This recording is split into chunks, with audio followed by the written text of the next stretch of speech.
Hello, Cedarlands.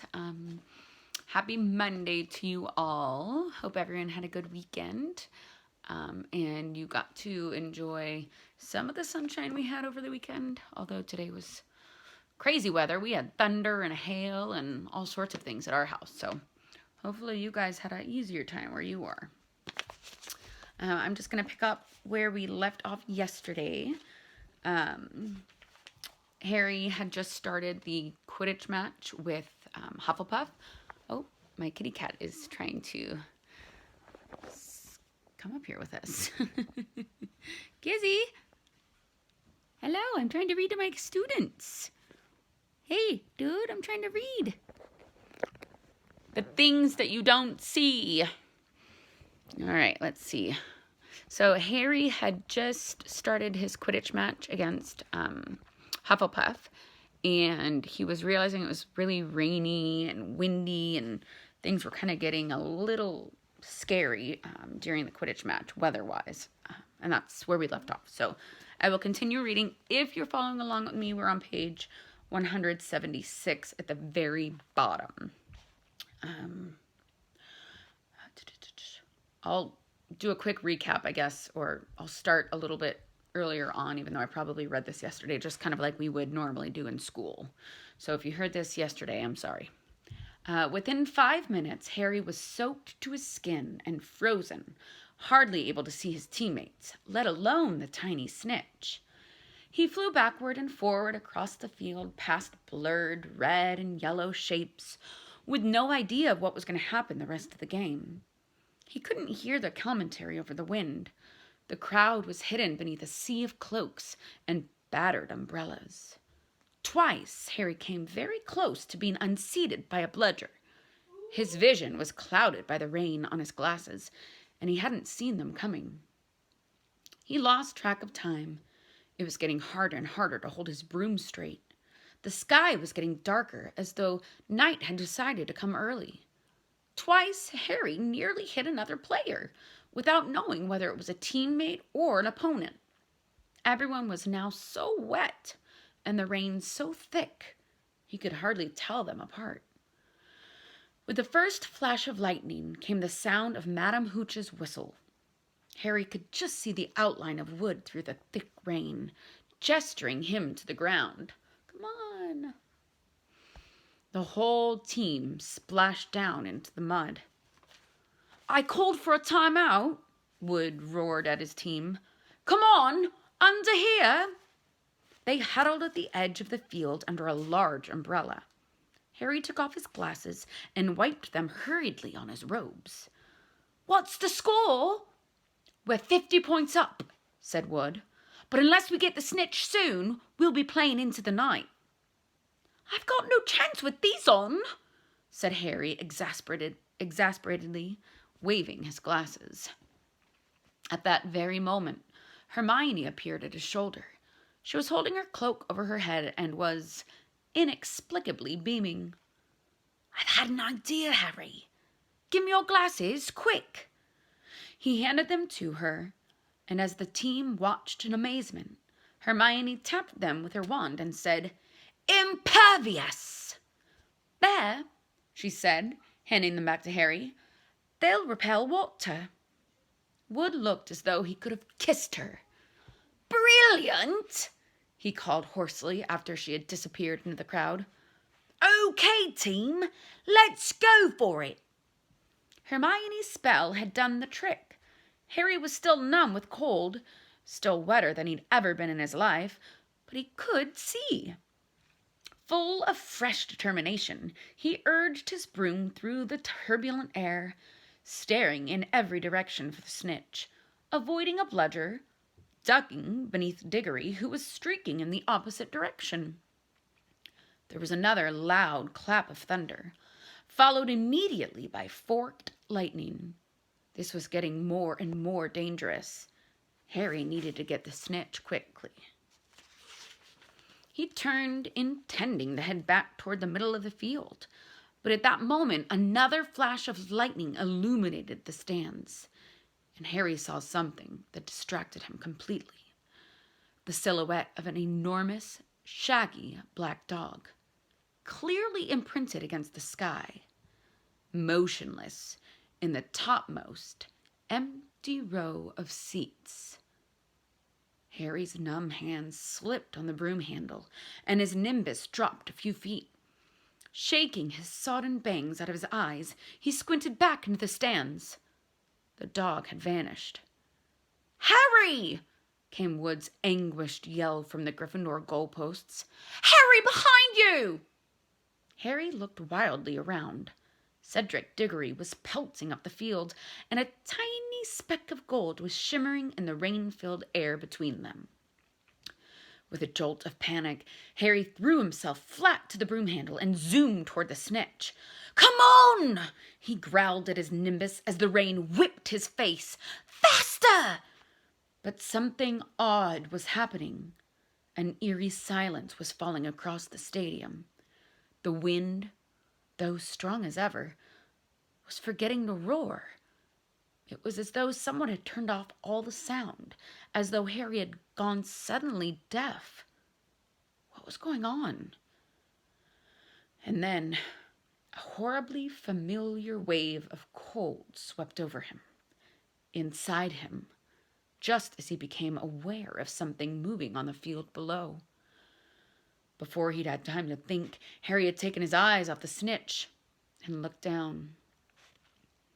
At least 100 Dementors, their hidden faces pointing up at him, were standing beneath him. It was as though freezing water were rising in his chest, cutting at his insides. And then he heard it again. Someone was screaming inside his head. A woman. "Not Harry! Please, not Harry!" "Stand aside, you silly girl! Stand aside now! Not Harry, please no! Take me! Kill me instead!" Numbing, swirling white mist was filling Harry's brain. What was he doing? Why was he flying? He needed to help her. She was going to die. She was going to be murdered. He was falling through the icy mist. "Not Harry! Please, have mercy, please!" A shrill voice was laughing. The woman was screaming, and Harry knew no more. "Lucky the ground was so soft. I thought he was dead for sure. But he didn't even break his glasses." Harry could hear the voices whispering, but they made no sense whatsoever.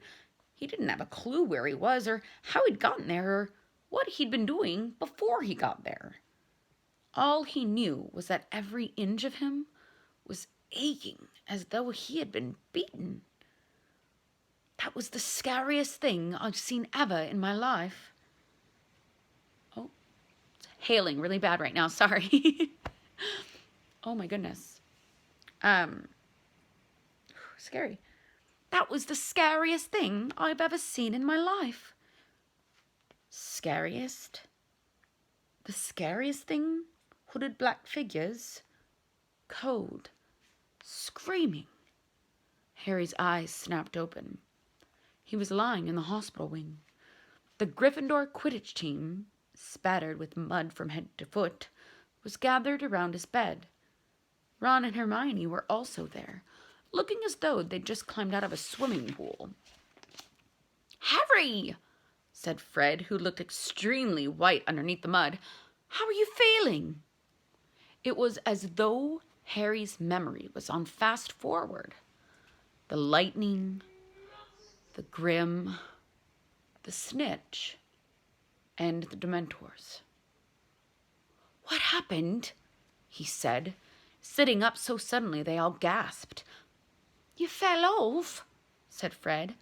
"Must have been, 50 feet?" "We thought you died," said Alicia, who was shaking.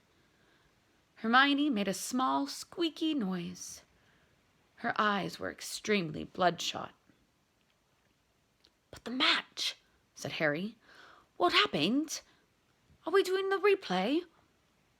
No one said anything. The horrible truth sank into Harry like a stone. We didn't lose. Diggory got the snitch, said George. Just after you fell. He didn't realise what had happened. When he looked back and saw you on the ground, he tried to call it off, wanted a rematch, but they won fair and square. Even Wood admits it. Where is Wood? Said Harry, suddenly realising he wasn't there. Still in the showers, said Fred. We think he's trying to drown himself. Harry put his face to his knees, his hands gripping his hair. Fred grabbed his shoulder and shook it roughly. Come on, Harry. You've never missed a snitch before.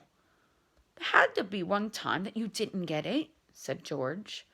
It's not over yet, said Fred. We lost by 100 points, right? So if Hufflepuff loses to Ravenclaw and we beat Ravenclaw and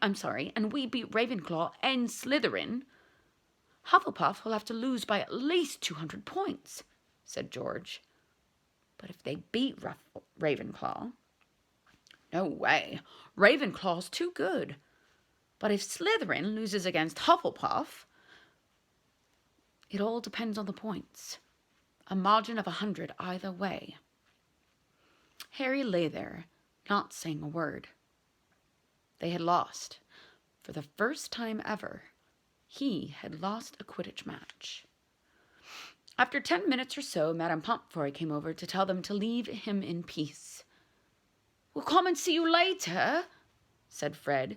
Don't beat yourself up, Harry. You're still the best seeker we've ever had. The team trooped out, trailing mud behind them. Madame Pomfrey shut the door behind them, looking disapproving. Ron and Hermione moved nearer to Harry's bed. Dumbledore was really angry, Hermione said in a quaking voice. I've never seen him like that before.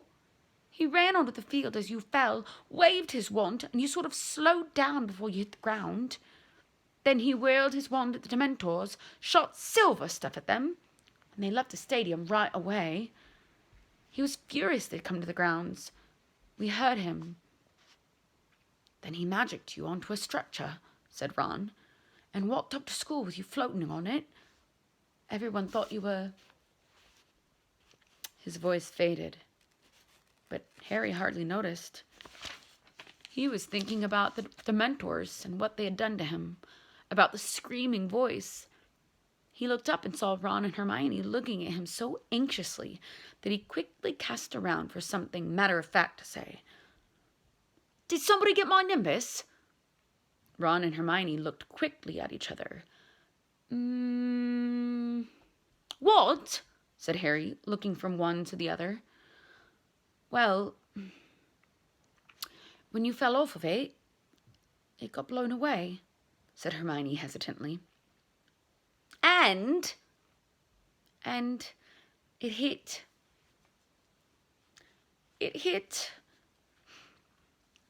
Oh, Harry, it hit the Whomping Willow. Harry's insides lurched. The Whomping Willow was a very violent tree that stood alone in the middle of the grounds. And, he said, dreading the answer. Well, you know the Whomping Willow, said Ron. It doesn't like being hit. Professor Flitwick brought it back just before you came around, said Hermione in a very small voice. Slowly she reached down for a bag at her feet, turned it upside down, and tipped a dozen bits of splintered wood and a twig onto the bed. The only remains of Harry's faithful, finally beaten broomstick. All right, the end of chapter 9, so we'll be moving on tomorrow to chapter 10, the Marauders map. Hopefully you guys enjoyed that. Sorry, I stopped in the middle of it. It started hailing like crazy here in my house, and it was very, very loud, and it startled me. Anyway, hope you guys have a good evening, and I will see you all tomorrow. Bye.